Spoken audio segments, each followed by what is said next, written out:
Camimiz Çakeri Cami ismiyle bilinen eski Urfa'nın tarihi eski camilerindendir.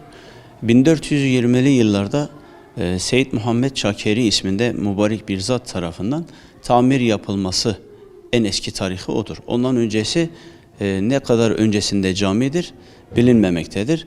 Tabi burası mahalleler eski Urfa yerleşim birimi olmasından dolayı Yahudilerin kaldığı mekanlar buralar.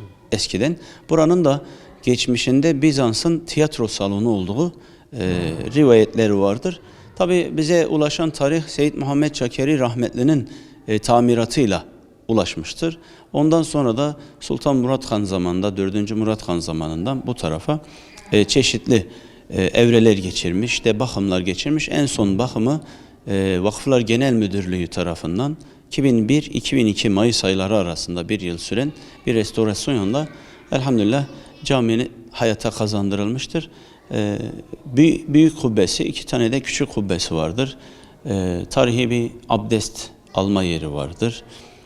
Kuzey ve güneyde birer olmak üzere 2 tane kapılıdır. Giriş çıkışlı 2 kapısı vardır.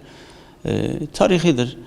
Çok eskiye dayanan bir mazisi vardır burada. Zaten mahalle kendisi çok eski bir mahalle. Urfa'nın en eski mahallelerinden biridir. Yani Urfa'nın bu Kalaboyunu, Hakimdede buralarla beraber Yıldız Meydanı Urfa'nın eski yerleşim birimidir.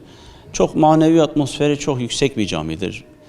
9-10 tane penceresi, kubbede de 5 tane penceresi havalandırmak için bulundurulmuştur.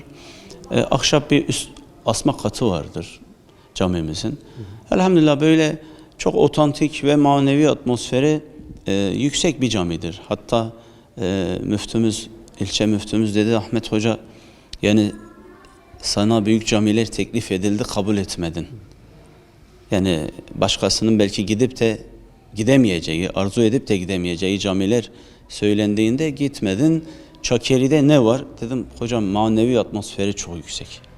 Yani böyle hakikaten insanı rahatlatıcı bir manevi atmosfer var. Belki de bizim alışmış olmamızdan kaynaklanan, belki de cemaatinin güzel olmasından kaynaklanan, belki de mahallenin güzel olmasından kaynaklanan bir özelliktir. Bilemiyorum.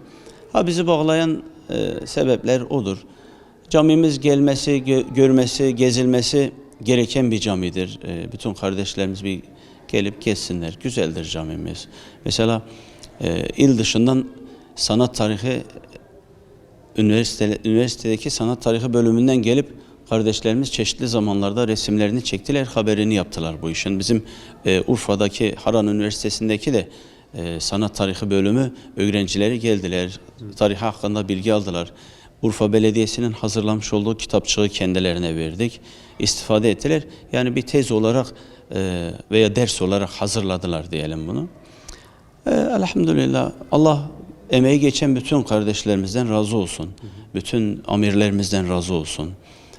Burada bugüne kadar bu hizmetin Cenab-ı Allah Celle Celaluhu'nun ibadethanesi olarak devam etmesinde kimin emeği varsa, ölmüş